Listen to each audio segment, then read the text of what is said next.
아까 찬양을 하면서 우리가 계속 주목해야 할 것이 바로 보이지 않는 것이 돼야 된다. 그래서 정말 보이지 않는 것의 아름다움을, 그 가치를 알고 있으시는 분이 되기를 원합니다. 그 보이지 않는 것은요, 영원한 것입니다. 그래서 영혼의 아름다움, 부활의 아름다움, 영생의 아름다움, 또 주님의 아름다움, 그 아름다움을 찾아가는 우리가 되기를 원합니다. 왜냐하면 주님은 자신의 아름다움을 여전히 우리에게 계시하고 싶어 하시고 그 열정이 있으세요. 그래서 수동적인 사람이 아니라 그 아름다움을 찾으며 구하며 문을 두드리며 주님 앞에 나아가는 신앙이 되기를 원합니다. 그럼 주님은요, 찾아낼 것이고요, 얻게 될 것이고요, 열리게 될 줄 믿습니다. 나를 찾고 찾으면 내가 만나겠다. 부르짖으라, 크고 은밀한 일을 너에게 보이겠다. 그 전에 내가 너에게 응답하겠고.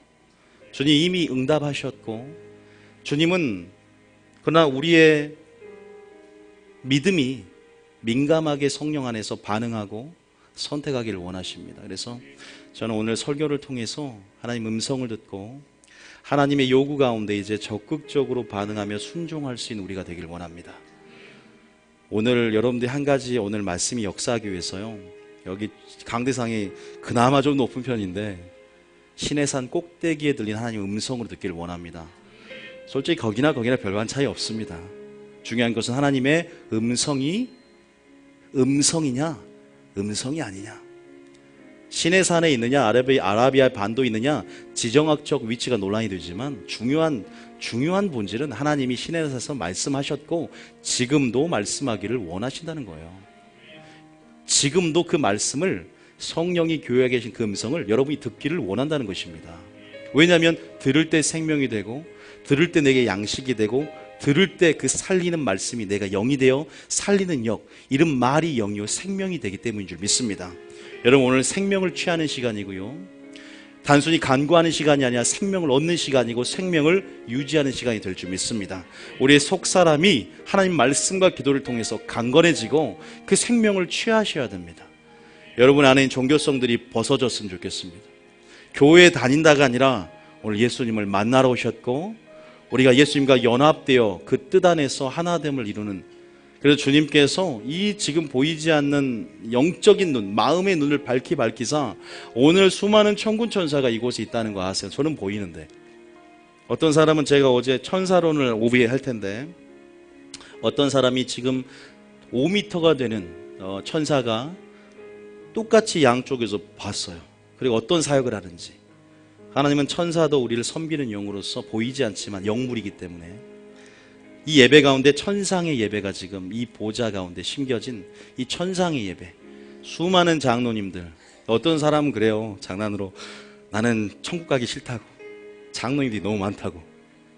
24 장로님들이 보좌 주변에 있어서 장로님한테 상처를 받아서 나는 천국 가기 싫다고. 그러나 그 장로는 그 장로가 아닙니다.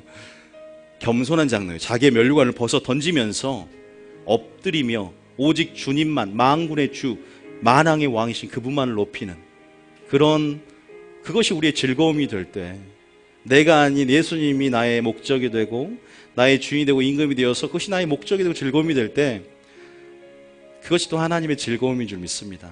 그럴 때 하나님 나라가 임하고 의와 평강과 희락이 내 속에 넘침을 통해서 그게 생수고, 그러면 그런 하나님 나라가 임하면, 그런 천상의 예배가 임하면 우울증이 올까요, 안 올까요? 하나님 나라가 너에게 임하면 귀신이 떠나갔다 그러잖아요. 우울증이 올 수가 없고 어둠이 빛 가운데 물러가기 때문에 지배하고 다스릴 수 없습니다.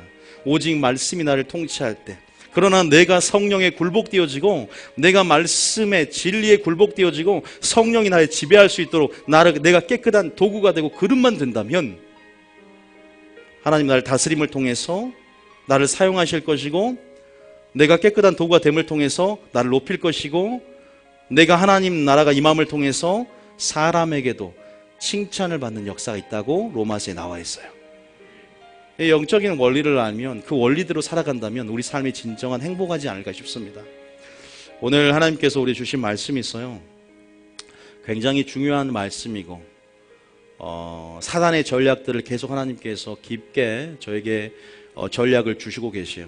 마귀가 실시간으로 굉장히 전략가예요. 마귀는 항상 말하지만 남은 때가 얼마 남지 않아서 민감해져 있어요. 그리고 우는 사자와 같이 굉장히 분노하고 있고 영적인 에너지를 분노와 시기와 미움에서 얻는데 마귀는 지금 굉장히 깨어 있어요.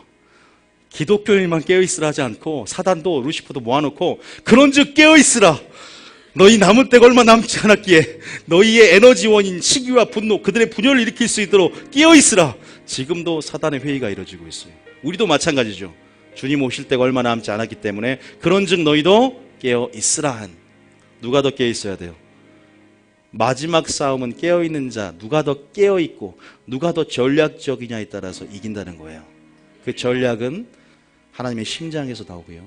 그 전략은 여호와 입에서 나오고 있는 말씀이지 어제 들은 지식이 아니에요.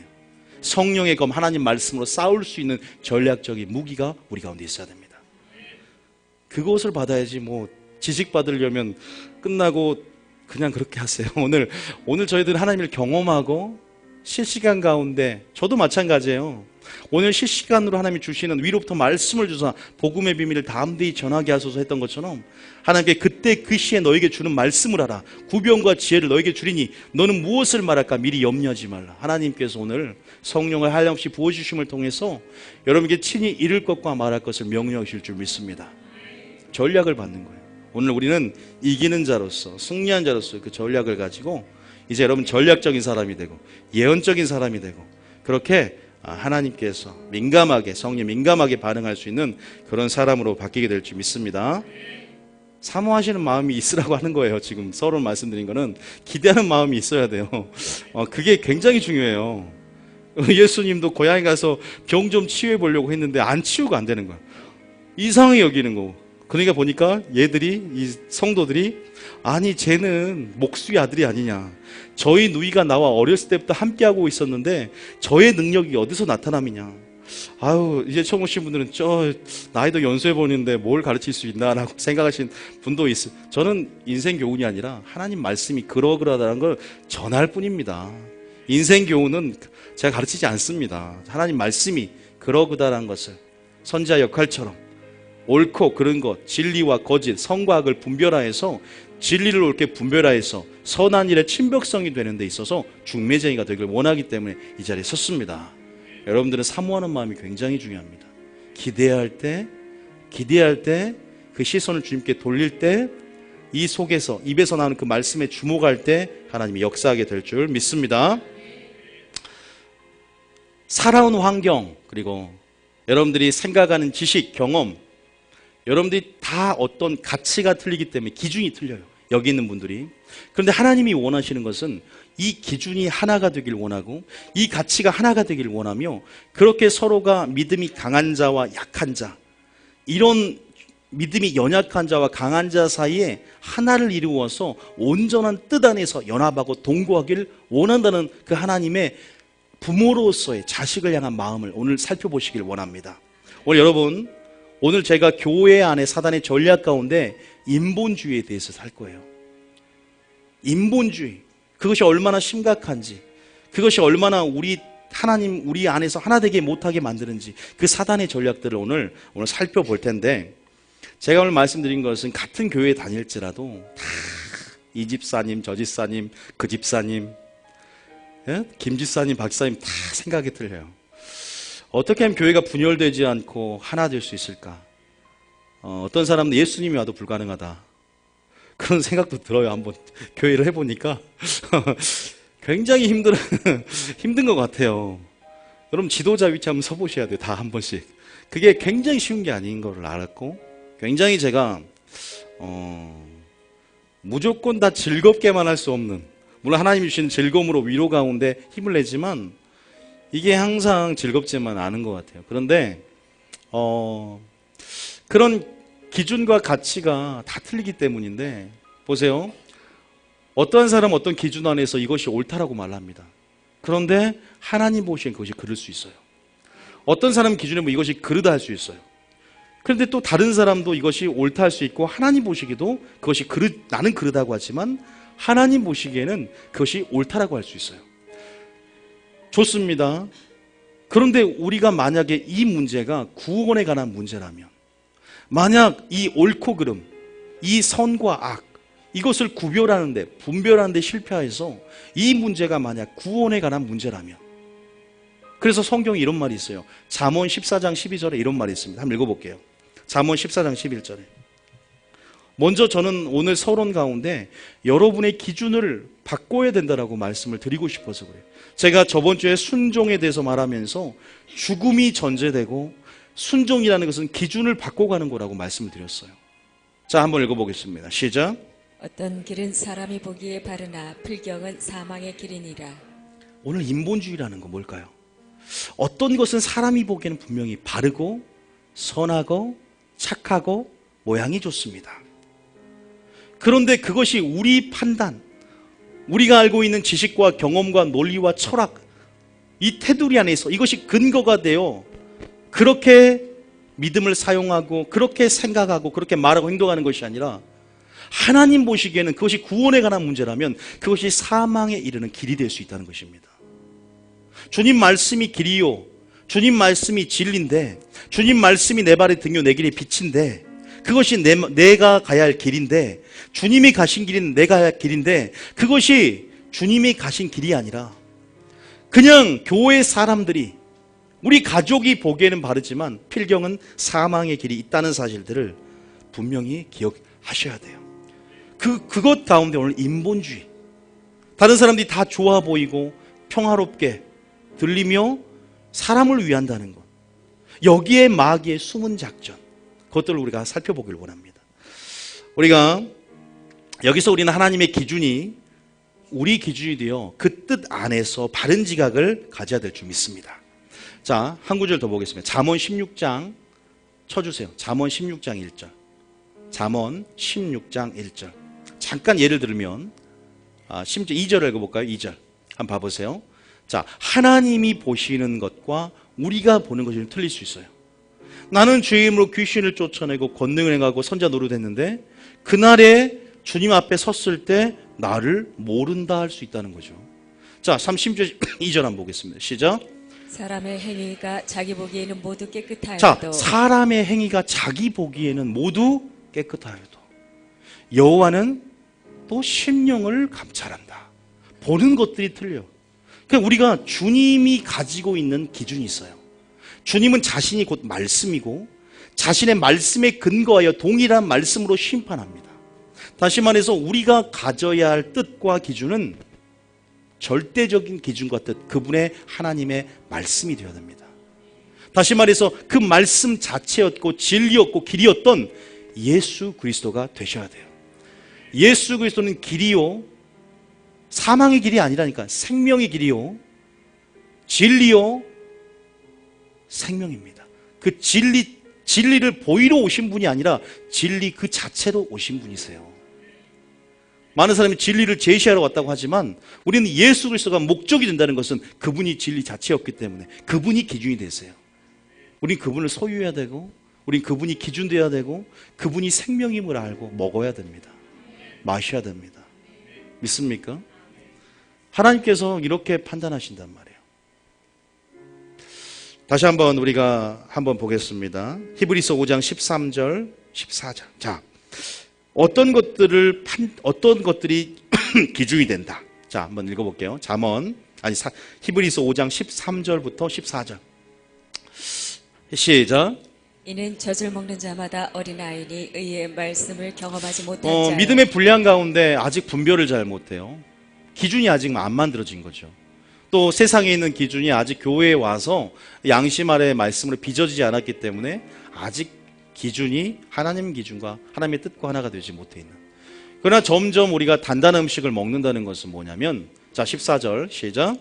단단한 음식은 장성한 자의 것이니 그들은 지각을 사용함으로 연단을 받아 선악을 분별하는 자들이니라. 여러분, 왜 기준이 중요하냐면, 왜 사망의 길이, 그래요. 교회에서 뭐 결정할 때 이게 옳은 거 될 수 있고 그런 거 될 수 있어요. 뭐 장을 보는 데 있어서 뭘 사자, 애들이 뭘 좋아한다, 괜찮습니다. 그런데 그것이 사망의 길, 주님 보시기에 사망의 구원에 관한 문제라면, 다시 말해서요, 무엇을 분별하는 데 있어서 주님은 선악 간의 심판으로 오세요. 그러니까 우리가 선악을 분별할 수 있는 지각이 정확하게 있어야 돼요. 다시 말해서 단단한 음식, 내가 장성한 분량이다, 내가 믿는 것과 아는 것이 하나가 되어 그리스도의 장성한 분량의 충만함에 이르라고 했고, 우리가 은혜와 그 아는 지식에서 자라가라고 했고, 너희가 예수를 알게 게으르지 말고 열매 없는 자가 되지 않기를 원한다고 말한 것처럼 우리가 예수님처럼 자라가고 그 목표와 목적이 계속 예수의 충만함까지 자라가야 되는데, 그것은 어떤 의미가 있냐면 지각을 사용함으로 연단을 받아 뭘 분별하는 자예요? 선악을 분별해요. 하나님의 선하신 뜻이 무엇인지를 분별하라 그랬어요. 주의 뜻이 무엇인가를 어리석은 자가 되지 말고 이해하라 그랬습니다. 다시 말해서 선악을 분별해야 되는데, 다시 조금 이따 또 깊게 말하면 인본주의에 대해서 하니까, 인본주의가 선이에요, 악이에요?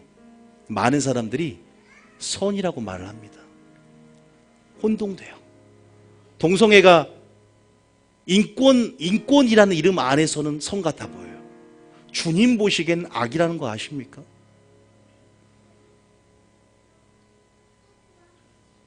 너무나 많은 예가 있지만 좀 절제하겠습니다. 여러분, 선악을 분별한다는 거, 이 세대가 될수록 힘들어집니다. 우리가 하나님의 전신갑주를 입지 않으면 마귀가 깨어있다 그랬잖아. 우는 사자같이 민감해 있다 그랬잖아. 택하신 자까지 미혹하면서 분별력을 상실하게 만들고 선악의 기준을 모호하게 만들어놔요. 자, 그 종교적인, 그런 어떤 시대적인 패턴들이 과거에도 동일하게 분명히 있어 왔어요. 언제? 진리가 왜곡되고 변질되었을 때, 하나님 말씀이 땅에 떨어졌을 때, 말씀에 기갈이 오고 하나님의 법에 기울이지 않고, 고모라의 백성들아, 소돔의 관원들아, 고모라의 백성들아, 너희가 주님 말씀을 듣기 싫어하고 하나님의 법을 무시했던 그 역사적인 패턴이 오늘 시대적으로 동일하게 어둠들과 깜깜함이 만민을 덮고 어둠이 온 세상을 덮는 이 세대 가운데 반복되는 한 구절을 읽어보겠습니다. 이사야 5장 20절입니다. 자, 이사야 5장 20절. 인본주의, 거기에 대해서만 설교하는 게 아니라 오늘 이 시대적인 시대 때를 따라주는 양식처럼 이런 어떤 전제를 좀, 배경을 좀 보셔야 돼요. 20절 시작. 악을 선하다 하며 선을 악하다 악을 하며. 뭐라고 합니까? 선이라고 하는 거예요.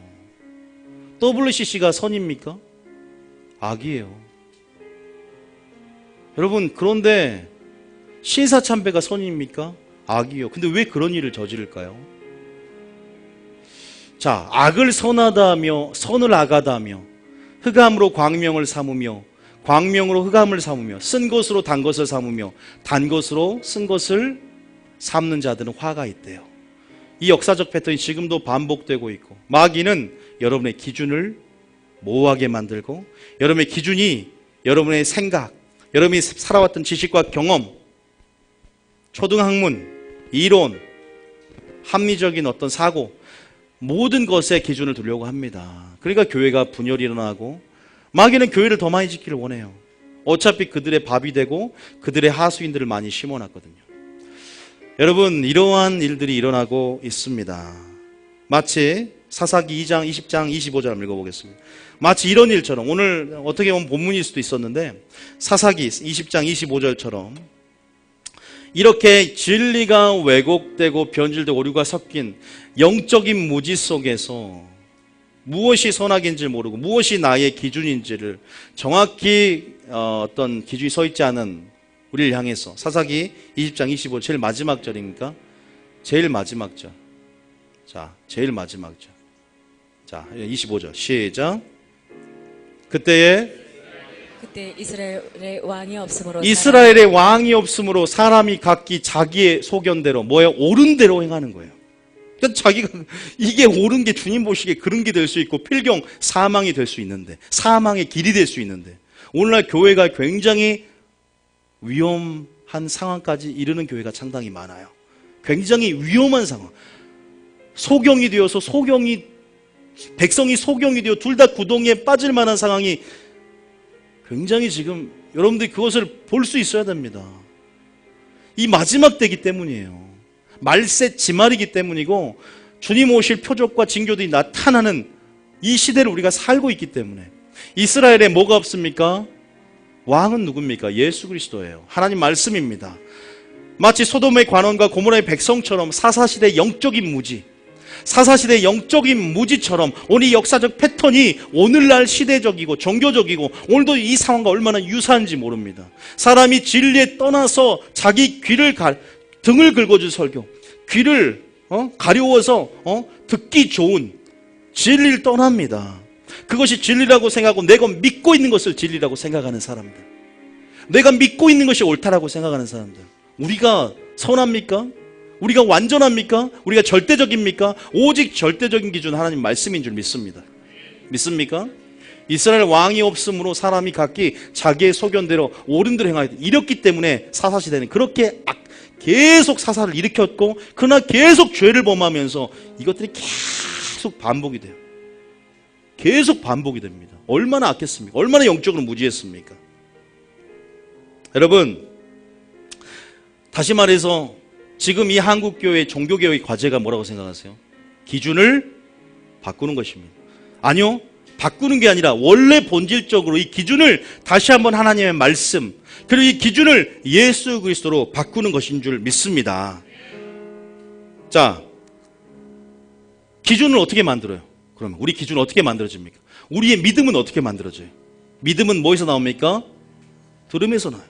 들음은 뭘 들어요? 그리스도의 말씀을 들음을 통해서 우리 믿음이 만들어지고 그를 통해서 동기가 부여되어 회개하고 말씀을 들음을 통해서 기준이 세워져요. 그러면 한국교회 문제점을 거꾸로 거슬러 올라간다면 말씀을 전하는 자의 책임이 분명히 있다는 거예요.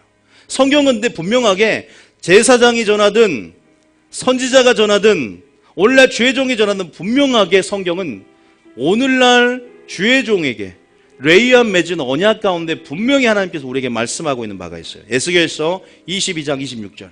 제사장의 역할이 무엇이냐? 한번 읽어보겠습니다. 제사장이 어떤 역할을 해야 되냐? 시작. 그 제사장들은 내 율법을 범하였으며 나의 성물을 더럽혔으며 거룩함과 속된 것을 구별하지 아니하였으며. 뭘 구별하지 않았어요? 거룩하게 되는 건요, 사활을 걸 정도로 중요한 거예요. 거룩함과 속된 것을 구별하지 않았다? 누가 죽습니까? 쓴 쑥과 독한 물을 마시게 해서 인도하는 자를 멸망하게 한다고 표현합니다. 너는 내 백성을 얻기 위하여 교인 하나를 얻기 위하여 바다와 육지를 두루 돌아다니다가 한 사람에도 얻으면 배나 더 지옥 백성 되게 한도다. 너도 들어가지 않고 들어가는 자도 막은도다. 교회 안에 바리새인들, 교회 안에 종교적인 용어로 사로잡힌 종교적인 목사들, 또 지도자들, 위에 있는 권세들, 거룩함과 속된 것을 구별해 줘야 되고 부정한 것과 정한 것을 구별하게 해야 되는데 구별하지 않았다는 거예요. 제사장을 책망하는 거예요. 선지자도 마찬가지입니다. 에스겔도 선지자였고 에레미야 선지자였는데 주님이 이렇게 말해요. 에스겔서 3장 11절. 에스겔서 3장 11절. 소명을 주면서 너는 인생의 교훈을 말하는 게 아니다. 교회에서 농담 따먹기 하지 마라. 따먹으라고 그렇게 설교하는 거 아니다. 슈퍼스타가 되라고 내가 너를 세운 게 아니다. 너는 하나님 말씀의 택배기사가 되어서 여호와의 말씀이 그러그러하다. 네가 하나님의 경고를 듣고 심판의 나팔을 받으면 심판의 메시지를 전하고 주의 길을 예비하면서 주님의 사역과 동역할 수 있는 그런 사역자를 찾고 계십니다. 믿습니까? 자, 11절 읽어볼게요. 시작. 사로잡힌 내 민족에게로 가서 그들이 듣든지 아니 듣든지. 뭐예요? 듣든지 안 듣든지 그냥 너는 여호와의 말씀이 그러그러 자는 사람도 있어요. 천국의 비밀이 다 이루어진 게 아니에요. 다 이 사람들이 그러나 제 목표는 다 천국에 들어가는 거죠. 다 함께 그 뉴비전께 배를 타고 다 함께 저는 선한 목자는 양들의 목숨을 버릴 책임이 있기 때문에 항상 금욕토로 주님께 기도 올려드리는데 그들에게 구하여 이르기를 주 여호와의 말씀이 이러하다 하라. 믿습니까? 말씀을 읽어야죠. 말씀, 텍스트가 설교하게 하라. 텍스트가 설교하게 하는 겁니다. 자, 그럼 신약에 한번 봐볼게요. 디모데후서 2장 15절. 왜냐하면 우리의 기준과 믿음이 들음에서 나기 때문이에요. 영의 말씀을 들으면 영의 사람이 되고 이 땅에 초점을 맞춘 설교되면 이 땅에 초점을 맞는 사람들이 됩니다. 말씀은 능력이기 때문에 말은 씨앗이기 때문에 우리의 생각을 결정짓고 우리의 습관의 씨앗이 뭔지 아세요? 생각이에요. 우리 습관의 씨앗이 뭔지 아세요? 여러분 뿌려진 말입니다. 말. 어떤 씨가 뿌려진지도 모르고 그냥 무조건적으로 무분별하게 수용해서 가라지가 심어진지도 몰라요. 그럼 가라지가 돼 있어요. 계속 영향을 받는 거예요. 교회는요 흐름이 있어요. 흐름을 타면서 영향을 받는 거예요. 장기로 봐야지 그냥 단순히 말씀 하나 좋다고 되는 게 아니라 장기적으로 날 어떤 흐름 안에서 나의 영적인 방향성을 이끌 것인가, 이걸 생각하셔야 돼요. 자, 2장 15절 읽어 시작. 너는 진리의 말씀을 옳게 분별하며 부끄러울 것이 없는 일꾼으로 지금 디모데 어린 저 같은 연소한 목사에게 편지하는 거예요, 사도 바울이. 너는 먼저는 너 인격도 중요하지만 주의 종의 첫 번째 역할은 그들에게 거룩된 것과 속된 것, 정한 것과 부정한 것을 분별하고 선악을 분별하여 지각을 갖추는 단단한 식물을 씹을 만한 하나님의 선하고 온전한 뜻이 무엇인지를 분별할 수 있는 그런 예배자로서 그들이 진리의 말씀을 옳게 먼저 너가 분별하여서 인정된 자로 하나님께 드리길 힘쓰고, 믿습니까? 왠 줄 아세요? 제가 말씀드렸잖아요. 사망의 길이다 그랬죠. 그 다음 절 보면 망령된 헛된 설교를 통해서, 인본주의적 설교를 통해서, 땅의 것을 추구하는 설교를 통해서 그들이 어떻게 돼요? 경건하지 아니하며 점점 나가요. 점점 나가지 바로 나가는 게 아니에요. 흐름을 타기 때문에 점점, 목표가 기준이 점점 표대도 아니야, 부활도 아니야, 점점 어떤 세상적인 기준이 됩니다. 그래서요, 전 여러분들이 한 번만 오는 게 아니라 왜 모이길 힘써야 돼요? 계속 주님이 영을 채색하길 원해요. 내가 원한 게 아니라 내 자녀들을 모여서 하나님께서 줄 게 있고, 모일 때 하나님께서 주실 게 있고, 모일 때 하나님께서 알려줄 게 있고, 하나님이 소집하는 거지 제가 뭐 모이라고 합니까? 아닙니다. 믿습니까? 점점 나아가는 거예요. 조금만 더 읽어볼게요. 17절 시작. 그들의 말은 악성 종양이 퍼져나감과 같은데 그 중에 후메네오와 빌레도가 있느니라. 결국 인본주의라는 흐름은요, 말을 통해서 나가는 거예요. 말, 설교. 악성 종양같이 그게 퍼져나가는 걸 알고 있는 거예요. 근데 후메네와 빌레도 이 예를 한번 해주네요. 예를 들어주네요. 한번 18절. 우리 부활설교 때 한번 한 것 같아요. 시작. 진리에 관하여는 그들이 그릇되어도다 부활이 이미 지나갔다 하므로 어떤 사람들의 믿음을 무너뜨리느니라. 설교 한 편이 믿음을 무너뜨릴 수 있고, 여러분이 어떤 가치를 갖고 어떤 기준을 갖는 것이 굉장히 중요합니다. 오늘 잠깐 여기까지 정리하자면, 분명한 것은 선악을 분별하는 데 있어서 지각을 갖추고, 여러분들이 계속 은혜와 지식에서 사랑을 배워도, 어떤 교훈을 배워도, 어떤 가르침을 들어도, 어떤 교훈 안에 거해도 항상 예수 그리스도가 여러분의 기준되고, 그리고 여러분은 항상 무엇을 들을까를 유념하고, 믿습니까? 씨앗 형태로 내게 심어지기 때문에, 그러면서 여러분의 기준을 이 세대 가운데, 이 세대의 유행과 사조를 만드는 이 마귀, 이 세대를 본받지 말고 우리가 전략적으로 움직여서 은밀하게 감추면서 교회 안에 들어와서 여러분을 미혹시키는 마귀를 본받지 말고, 이 세대를 본받지 말고 확실한 기준을 하나님 말씀을 통해서 형성하고 만들어가기를 원합니다. 그것이 하나님 나라의 사고방식이고, 그것이 바로 예수님의 세계관이고, 말씀의 가치, 성경 66권 안에 나오는 그 흐름들을 쫓아 살아가야 될 줄 믿습니다. 믿습니까? 그러려면, 순종하려면, 제가 그랬잖아요. 전제가 뭐다? 내 죽음이다. 이제 날 위해 사는 게 아니다. 이제 나의 주권을 양도하고 그분이 나를 통치하고 다스릴 수 있도록 성령의 지배당하며 진리에 굴복된 삶, 자기 절제, 자기 부인, 그것이 없이 어떻게 그리스도가 내 얻기를 기대하며 어떻게 예수가 나의 왕이 되고 나를 통치하고 다스릴 수 있겠습니까? 너는 네가 다 하네. 내가 들어가자 네 능력 다 하네. 내가 너를 통해 일할 수 없도록 너는 네 자아가 꽉 차 있잖아. 완전히 깨트려진다는 것, 부서진다는 것, 이것은 내 힘으로 하는 것이 아니라 기도할 때 성령 충만한 가운데 주님이 그 일을 하시게 될 줄 믿습니다.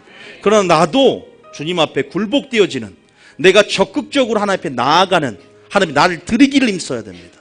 나의 전부를 드리며 거룩한 산제물로 나를 바치기를 힘쓰며 대가를 지불하며 나아가야 돼요.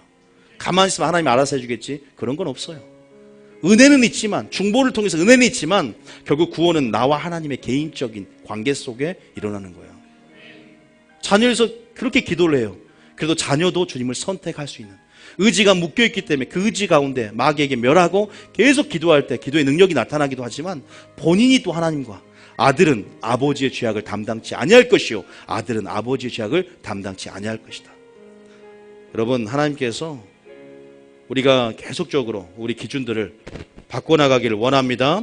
마귀는 다시 말해서 그 기준을, 설교자들을 붙잡고 말씀과 가르침과 교훈을 왜곡시키고 변질시켜서 여러분의 기준을, 그 기준이 아닌 다른 무엇으로 그 기준을 바꿔놓으려고 시도합니다. 왜? 결국 그 기준을 바꿔놓고 다른 기준으로 신앙생활하면 열매가 없을 것을 알기 때문이에요. 그것이 바로 마귀의 최종 목적인 하나님과 우리 사이를 분리시켜 놓고, 마귀는 단순히 질병 이런 차원이 아니에요. 근본적인 목적은 하나님과 우리를 분리시켜 놓고 그 관계를 끊어서 자기의 종노릇하게 만듦을 통해서 사망의 길로, 지옥 가는 그 길로 종노릇하여서 이끄는 거란 말이에요. 우리는 두 가지만 생각하면 돼요. 생명의 길, 사망의 길. 하나님 아니면 마귀. 중간 없어요. 항상 이런 두 가지의 사고방식이 필요합니다. 우리는 하나님만을 선택해야 됩니다. 다 내가 생각해 보세요. 내가 하나님을 섬기지만 재물을 섬긴다? 같이 섬겨요. 우리가 봤을 때는 하나님도 섬기는 것 같지만 두 가지밖에 없다니까요. 주님 보시기엔 그것도 악하다 그래요.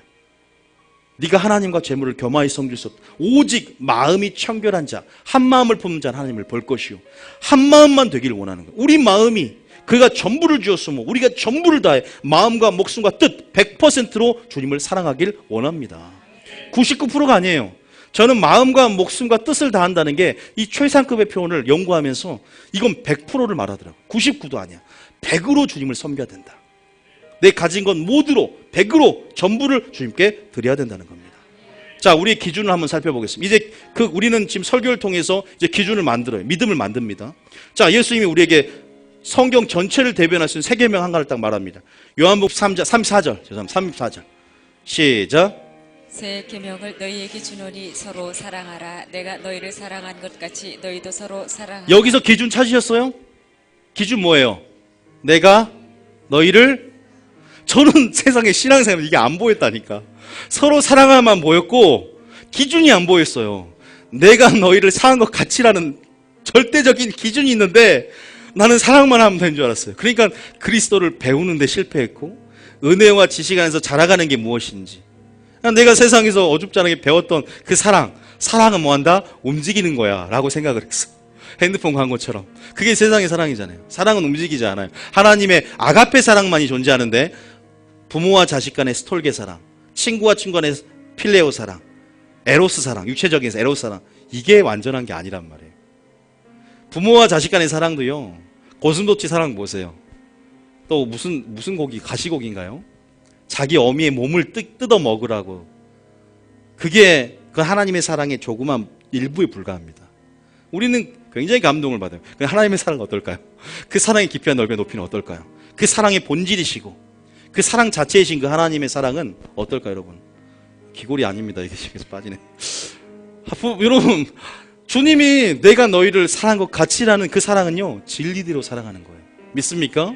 예수님께서 우리에게 행하신 대로, 그 섬김대로, 그 예배자대로 하나님의 일을 죽기까지 복종한 것처럼 그렇게 사랑하라라고. 우리 예수님 안에 실체가 있고, 예수님이 바로 우리의 실체시고, 예수님 안에 모든 해답이 있다는 사실을 믿으시기 바랍니다. 그러니까 우리가 배워가야 돼요. 그 기준을 계속 그냥 서로 사랑하라에만, 그 서로 사랑하니까 어떻게 사랑한다? 동성애도 사랑하고 인본주의로 사랑이 된다고 생각하는 거예요. 동성애에 대한 관점은 좀 더 얘기를 깊게 해야 돼요. 물론 그들을 향해서 축사하고 그들이 회개하며 하나님 돌아가기를 원하십니다. 그러나 계속적으로 그 자체는요, 가증한 것이고 그 자체는 주님 보시기에 굉장히 악하다고 우리 성경을 찾아보면 나와요. 마지막 때가 될수록 동성애가 굉장히 이 어둠의 흐름들이 있어요. 우리 그것들을 또한 우리가 살펴봐야 됩니다. 자, 어쨌든 우리 기준을 이제 받고 예수님이라는 걸 확인했고, 자, 한 번 더 보겠습니다. 자, 유다서 1장 3절. 그런데 이제 기준을 바꿔놓으려는 이 마귀의 작전들이 이제 교회 안에 들어와 있습니다. 자, 유다서 1장 3절은 바로 교회 안에 마귀가 들어와서 그들의 믿음의 도를 무너뜨리고, 그들이 점점 믿음의 도에 대해서 목회자가 편지를 보내는 거예요. 너희가 말씀을 붙잡고 기준을 붙잡아야 된다, 이런 말씀입니다. 3절 시작. 사랑하는 자들아, 우리가 일반으로 받은 구원에 관하여 내가 너희에게 편지하려는 생각이 간절하던 차에 성도에게 단번에 주신 믿음의 도를 위하여 힘써 싸우라는 편지로 너희를 권하여야 할 필요를 느꼈노니. 세 계명의 본질처럼 지켜야 되고 뭔가 여러분 지켜야 됩니다. 그죠? 여러분, 마귀는 계속 미혹한다 그래요. 꿰인다 그럽니다. 기준을 다른 무엇으로 바꿔놓고 행복의 가치를 바꿔놓고 형통의 기준을 바꿔놔요.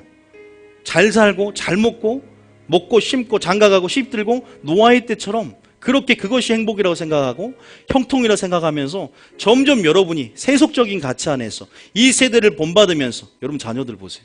맨날 TV 보고 미디어 보고 그 안에 마귀의 작전을 몰라요. 숨은 작전을. 말 그대로 킹덤 컬처가 돼야 되는데 이 세대 크리스천들이 문화를 주도적으로 적극적으로 하나님 나라를 이 땅 가운데 이루어내는 것이 아니라 세상의 문화에 휩쓸려서 그들의 유행과 가치를 심어서 교회 안에 들어와서 교회 문화를 비교하면서 아무 일시적으로 작은 것에 영향을 받으면서 교회 모이긴 힘쓰지 않잖아요. 다 청년이 떠나가요. 교회들.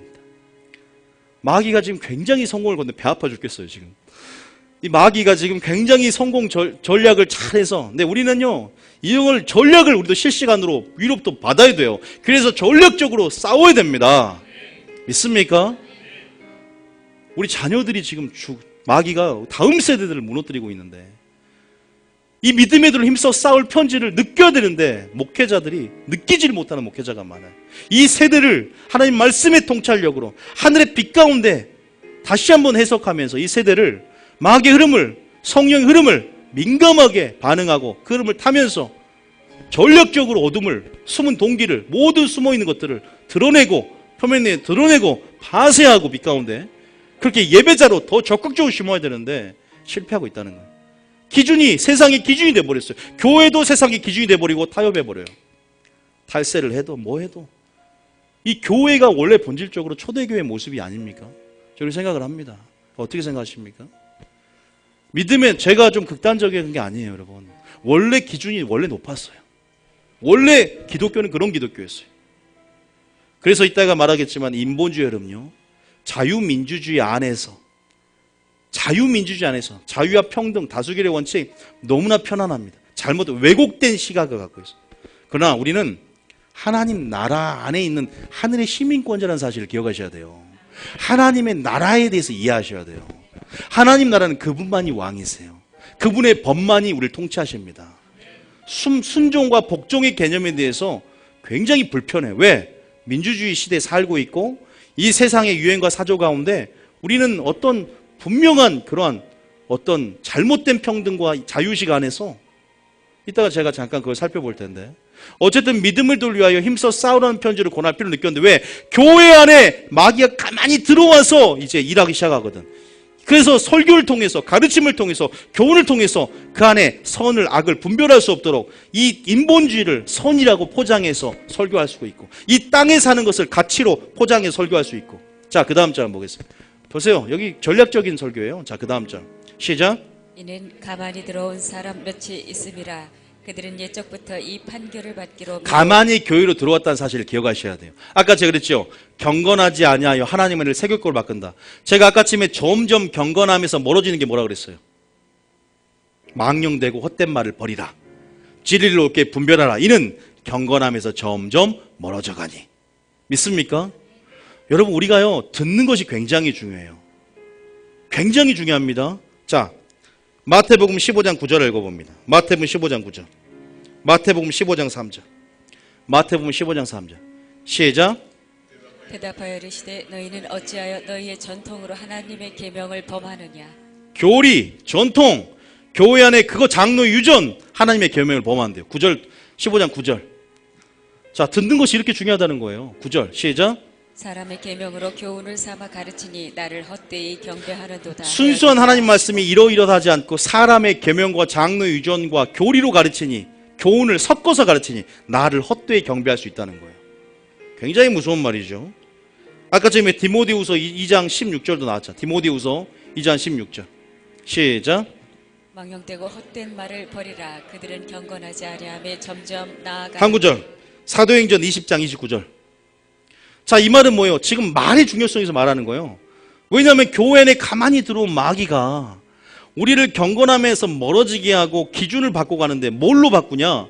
기준은 들음에서 나는데 들음 그리스도의 말씀에서 나는데 이렇게 사람의 계명과 교훈함에 삼아 가르치고 또 뭐예요? 또 망령도 헛되고 또 지금 사도 바울도 너희의 믿음을 무너뜨린 게 뭐냐? 지금 마귀의 성공이 지금 눈앞인데 코앞인데 자, 여기서 또 말합니다. 시작. 내가 떠난 후에 사나운 에리가 여러분에게 들어와서 그 양떼를 아끼지 사도 바울이 아니하며 에베소 교회를 세우고 3년 후에 예루살렘을 떠나기 전에 장로들을 모아놓고 눈물 흘리면서 설교를 하는 거예요.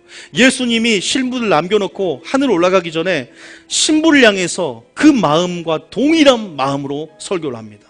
예수님이 떠나갈 때 남겨진 신부를 향한 그 마음이 사도 바울의 마음의 전이가 되었어요. 예수님의 마음과 똑같은 마음으로 설교를 합니다. 사도 바울이. 시작. 29절 시작. 내가 떠난 후에 사나운 에리가 여러분에게 들어와서 그 양떼를 아끼지 아니하며 사나운 이리는 아까 교회 안에 가만히 들어온 몇 사람 마귀의 하수인이 되어서 잘못된 말을, 잘못된 설교를, 잘못된 가르침을, 잘못된 교훈을 통해서 성도들에게 쓴습과 독한 물을 먹어서 좋은 꼴이 아니라 그들이 사망의 길로, 어떤 사람이 다 지들끼리 보기엔 좋지만 주님 보시기에 실패해서 한국교회가 주의 이름으로 귀신을 쫓아냈는데 내가 너를 모른다는데요. 보세요. 그 다음 절 봐볼까요? 23절에 시작. 또한 여러분 중에서도 제자들을 끌어 자기를 따르게 하려고 어그러진 말을 하는 사람이 또 나오죠. 일어날 어그러진 줄을 말. 내가 또 말이 나옵니다. 설교가 나옵니다. 말이 이렇게 중요한 거예요. 그 다음 절 시작. 그러므로 여러분이 일깨어 내가 3년이나 밤낮 쉬지 않고 눈물로 각 사람을 훈계하던 것을 기억하라. 여러분, 여러분의 기준, 내가 너희를 사랑한 것 같이라는 그 기준 잊지 마시기 바랍니다.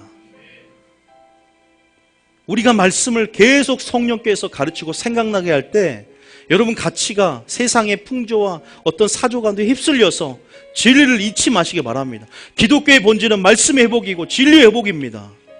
자, 그 다음 절 볼까요? 그러면서 마지막 때 우리를 보호할 수 있는 게 뭐냐? 시작.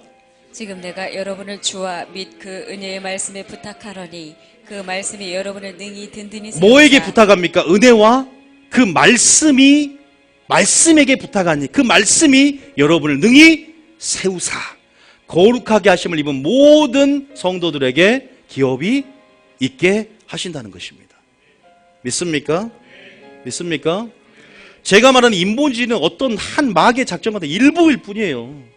교회 안에 인본주의, 교회 안에 악인데 지금 이것들이 굉장히 마지막 때가 되니까요 발견을 못해요. 근데 사람들이 굉장히 많은 게 있어요.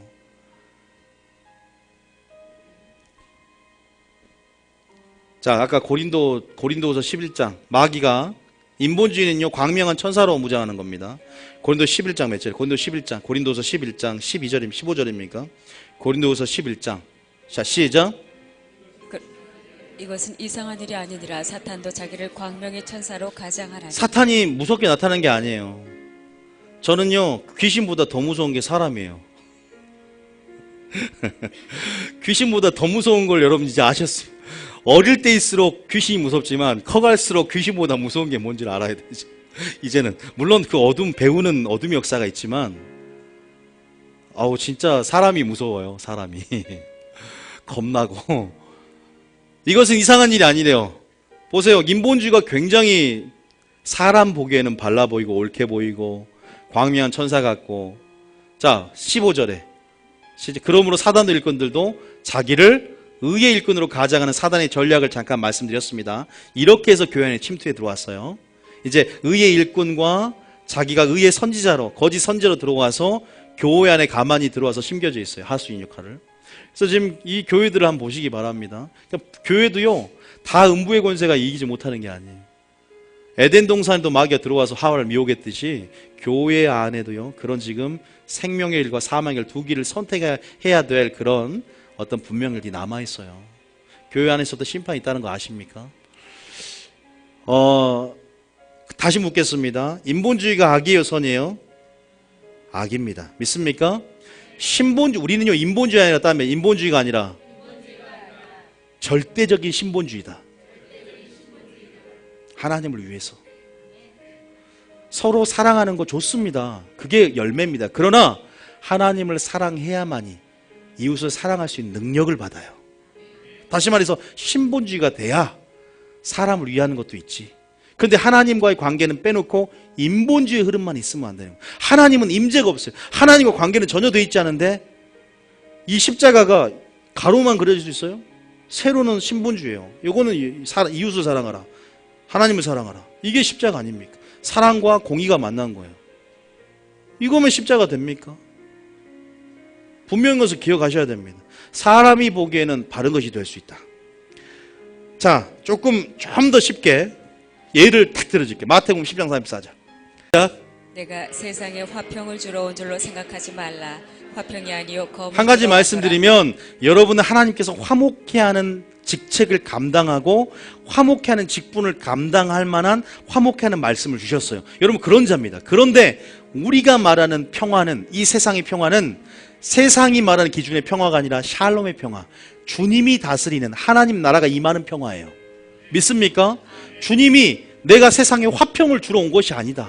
그냥 인본주의 가르침을 던지러 온 것이 아니다. 너희들을 보기에 옳은 흐름, 그냥 서로 사랑하라고 온 게 아니라 내가 너에게 어떻게 사랑했는지, 고난으로 순종함을 배워 온전하게 이뤘던 것을 아느냐? 어떻게 내가 하나님 일을 했느냐? 나는 십자가에 달려 들어갔다. 화목 제물이 되었다. 너희는 산 제물이 되느냐? 사랑은요, 죽음을 전제로 해요. 순종은 죽음을 전제로 합니다. 나의 뜻이 죽고 나의 경험이 죽고 나의 생각이 죽을 때 하나님 나라가 임합니다. 하나님이 역사합니다. 내가 세상에 화평을 주러 온 것이 아니라 나는 말씀을 주러 왔고 검을 주러 왔다. 인본주의를 완전히 배격하고 먼저 첫째 되는 계명, 마음과 목숨과 뜻을 하나님을 사랑하고 둘째 계명은 이것이니 내가 너를 사랑하지 너희도 이웃을 사랑하는 거예요. 인본주의라는 게 무조건 나쁘다는 게 아니라 신본주의가 우리 속에 우선순위로 확정이 돼야 됩니다. 내가 세상에 화평을 주러 온 거지 않아요. 검을 주러 왔고. 다음 절 35절. 자, 이해가 안 됐어요. 처음에 이 말이 무슨 말이, 왜 주님이 며느리와 시어머니가 불화되면 난리가 나는데, 집에서 며느리가 시집 사는데 난리가 나죠. 고부간의 갈등, 이거 하나님 이것 좀 해결해 주러 와야지 불화하러 왔다고요? 처음에는 놀랐어요. 고분의 갈등처럼 심한 게 없는데 우리나라가, 내가 온 곳은 사람이 그 아버지와 딸이, 어머니와 며느리가 시어머니와 불화하게 왔다. 이 말은요, 그 평화는 다른 평화예요.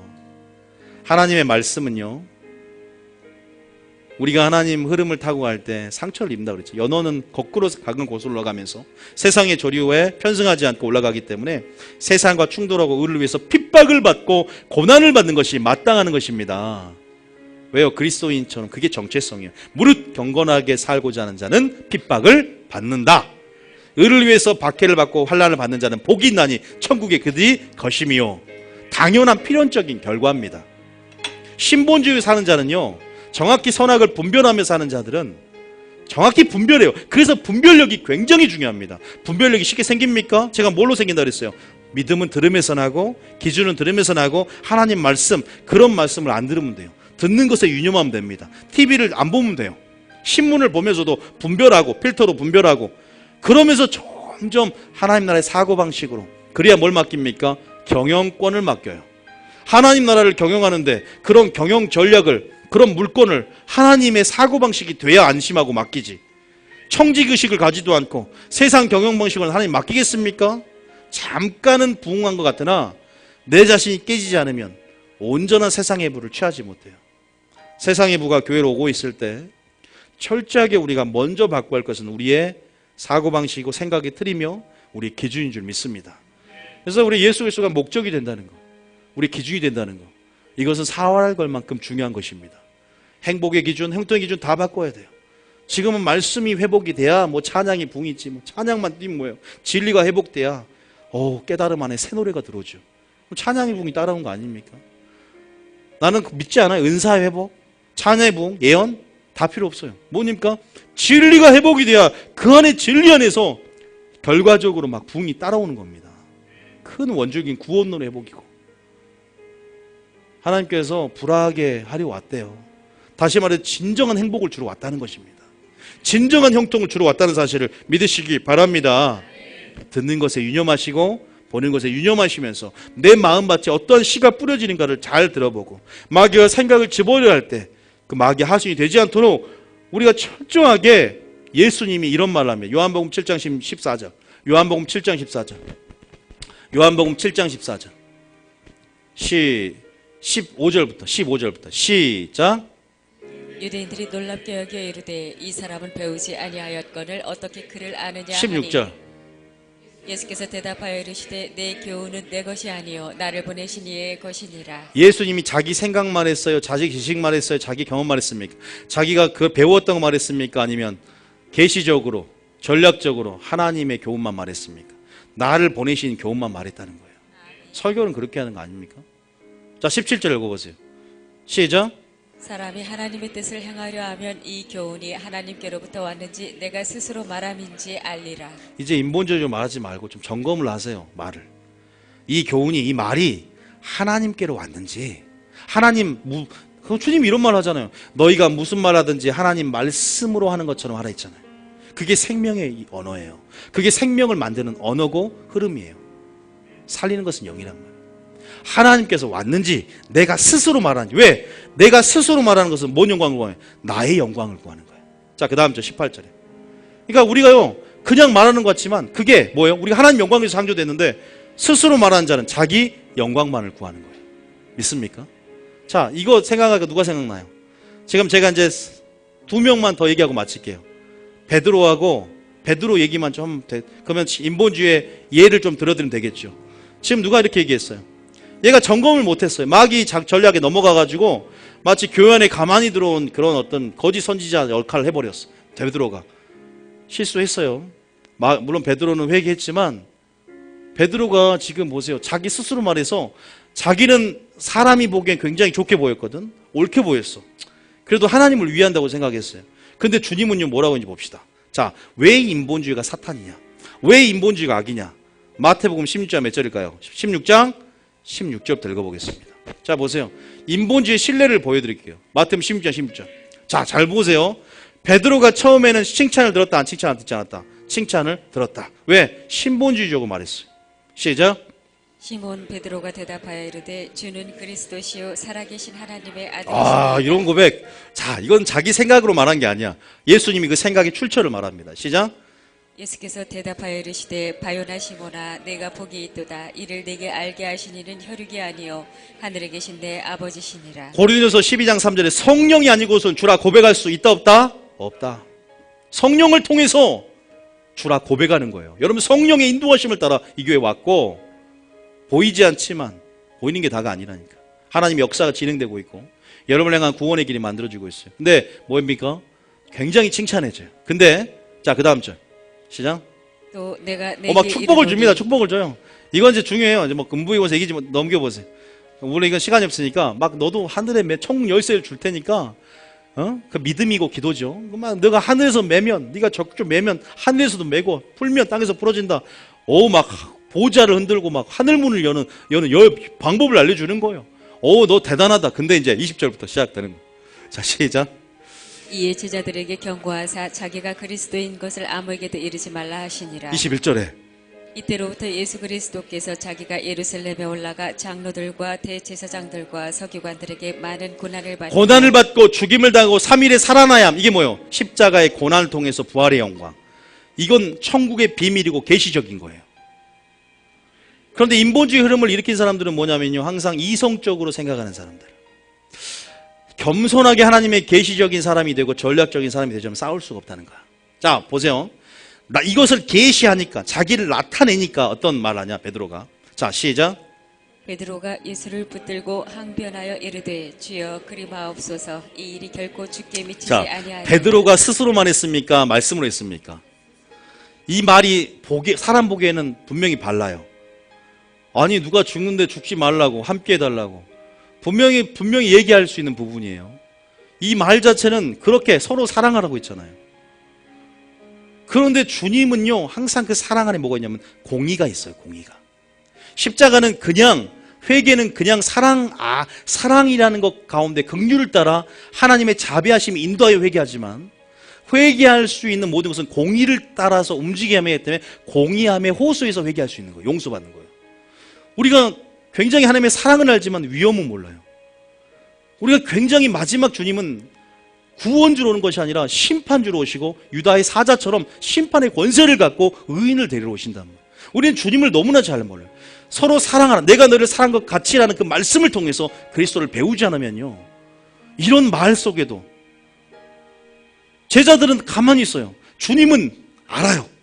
이것이 어떤 말인지 알아요.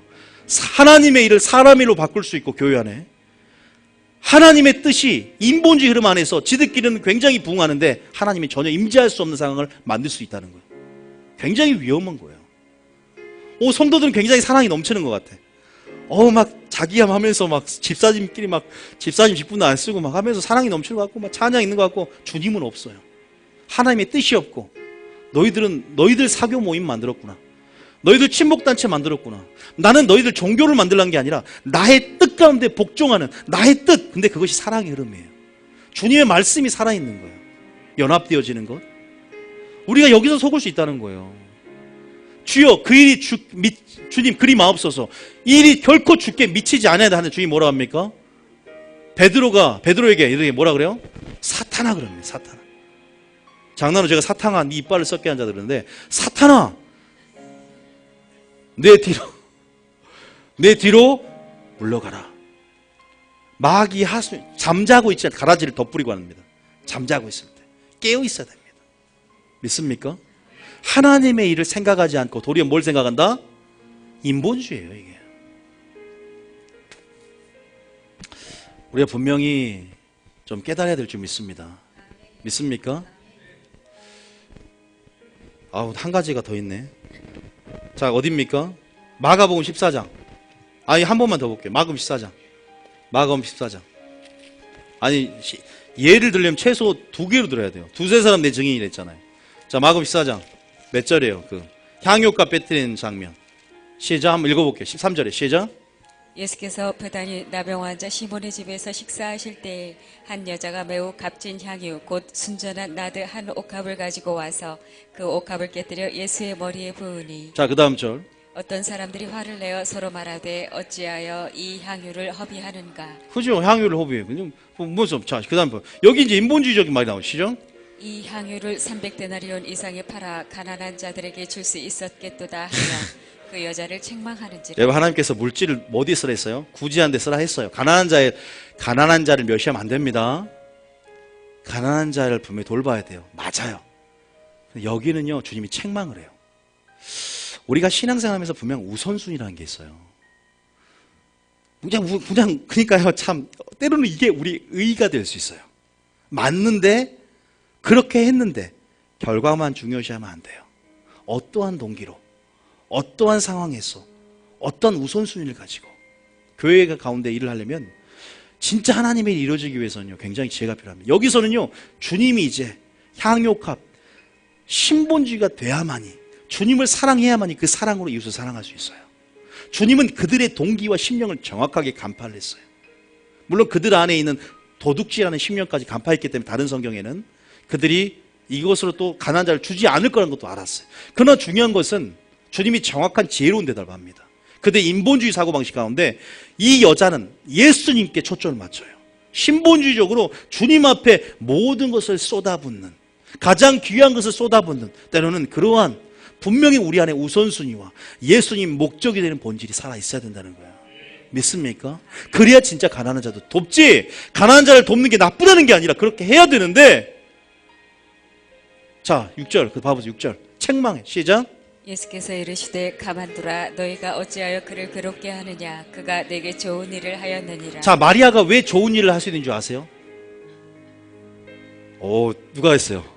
굉장히 우리 좋은 일을 할 수 있었는 이유가 뭐예요? 제가 그랬죠 아까. 기준은 뭘로 생긴다? 들음에 생기고 그리스도의 말씀에 생긴다.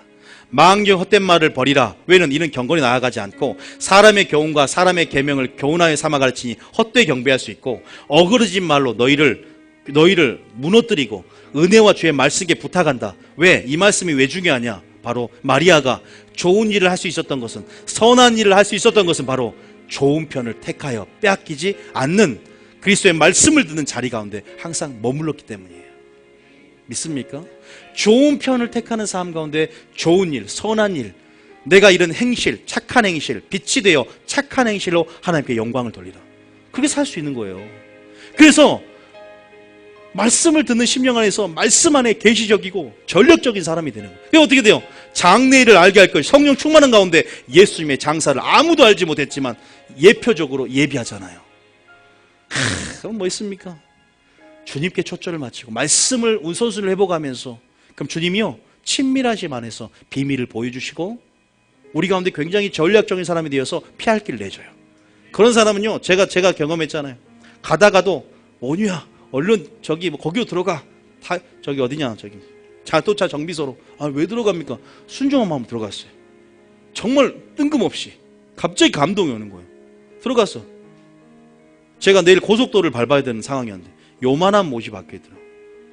전혀 아무런 느낌이 없었거든요. 그냥 저는 들어가는 음성 가운데 순종하고 들어갔는데 그냥 한번 점검해 보라 했어요. 저는 무슨 일인지 모르겠는데 다 요만한 못이 이렇게 큰 못이 박혀있는 거예요. 근데 하나님 은혜가 도운 것 같아요. 그 전에도 내가 그때 저기 어디냐 저 경기도 쪽 그쪽 이천 쪽을 왔다 간 적이 있는데 그때도 박혀 있었단 말이에요. 이게 깊이 박혀서 주차를 해놨었는데 바람이 빠지지 않고 저는 그걸 전혀 감이 없어. 그때는 표시가 안 나는 차였기 때문에. 근데 이 정도 대못이 박혀 있었어요. 하나님 그렇게 피할 길을 내주셔요. 항상 순종하기로 하고 전략적인 사람이 되면 늘 주님 말씀을 사모하고 주님과 연결되고 그 친밀함의 그 목소리를 항상 익숙하게 듣고 하나님께서요 제 삶 가운데도 지금 여러분 다 말씀하고 간증을 못하지만 굉장히 많은 일들과 언제 한 번쯤 몰아서 간증하고 싶을 정도로 하나님께서 저와 함께 하신다는 거, 그리고 이 사역을 주님께서 함께 하시고 날 돕고 계신다는 거, 천사들을 파송한다는 거, 계속 제가 읽고 어떤 흐름을 갖고 가는 것마다 확증을 받게 하시고 그렇게 역사하신 걸 제가 계속 확인하면서 흥분해. 그런데 그렇게 살지 못하는 또 나의 연약함과 나의 악함을 항상 회개하게 하는 거, 하게 하신 은혜가 참 감사하다는 생각이 듭니다. 여러분, 좋은 편을 택하는 삶의 자를 먼저 찾을 때 이렇게 좋은 일을 할 수 있는 줄 믿습니다. 그럼 주님의 감동이 되고 주님의 기쁨이 되면 어떻게 한 줄 아세요? 그를 높입니다. 자, 그 다음 줄 봐보세요. 자, 7절부터 쭉 읽고 마치겠습니다. 7, 시작. 가난한 자들은 항상 너희와 함께 있으니 아무 때라도 원하는 대로 도울 수 있거니와 나는 너희와 항상 함께 있지 아니하리라. 8절에 그는 힘을 다하여 내 몸에 향유를 부어 내 장례를 미리 준비하였느니라. 그 다음 절에 내가 진실로 너희에게 이르노니 온 천하에 어디서든지 복음이 전파되는 곳에는 이 여자가 행한 일도 말하여 그를 기억하리라 하시니라. 이렇게 높여져 버립니다. 여러분, 하나님이 여러분을 높이기를 원하시는 거 아시겠죠? 여러분 주님의 기쁨이 되기를 원합니다. 하나님의 자랑거리가 되기를 원합니다. 너희가 내 종 욥을 위하여 보았느냐? 하나님 막 자랑하는 거야. 천사들 앞에 그를 시인한다 그랬잖아요. 저는요 막 꿈이 있어요. 천사들 앞에 네가 내 종 요뉴를 보았느냐? 천사들 앞에 시인해 주는 거야. 그러면서 막 이 온유가 하는 것을 기념하여 막, 물론 내가 높아진 것보다는 내가 아버지와 관계 속에 그분 사랑 안에 더 들어오기 원하는 마음으로 전하는 거지, 뭐 높아지 그런 차원이 아니라. 여러분, 하나님이 여러분을 인격적으로 보고 계시고 주목하십니다. 온 땅을 두루 감찰하사 전심으로 자기를 향하는 자를 향하여 능력을 베푸시고, 주님이 그러잖아요. 베드로야, 안다는 거야, 내 이름을. 사울아, 베드로야, 온유 안다는 거예요. 각기 우리의 이름을 불러줄 수 있다는 것은 인격적으로를 만나주시고 그렇게 우리 가운데 말씀하신다는 겁니다. 여러분, 그분이 살아계십니다. 어떤 분이 저한테 예언하시는데, 목사님 2016년도에 하나님이 살아계시다는 것을 목사님도 확인하게 될 것이고 성도들이 보게 될 것입니다. 이 예언을 하셨어요. 어제 어떤 분이 살아계신 하나님을 보게 될 거래요. 무엇이 살아있는가를 보게 될 거다.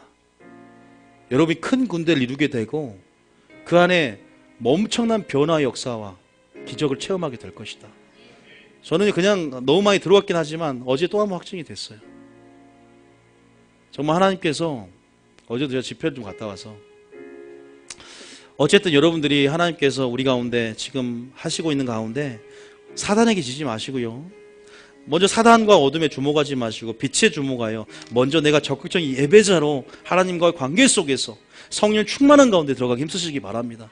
그러면 자연스럽게 어둠의 흐름들, 어둠의 전략들, 그 괴계들을요, 아니 숨은 동기까지 드러내서 우리가 선악을 분별하여 선한 일의 친벽일성이 되고 범사여 선을 헤아려 좋은 것을 헤아려 취하게 되고 악은 모양이라도 버리게 되는 우리가 됩니다. 선악간에. 그래서 선을 행한 자는 무슨 행하로? 생명의 부활로, 악을 행한 자는 심판의 부활로, 그 선악간에 우리가 주님 앞에 온전한 상급과 칭찬과 영광과 존귀가 우리 가운데 임하게 될 줄 믿습니다.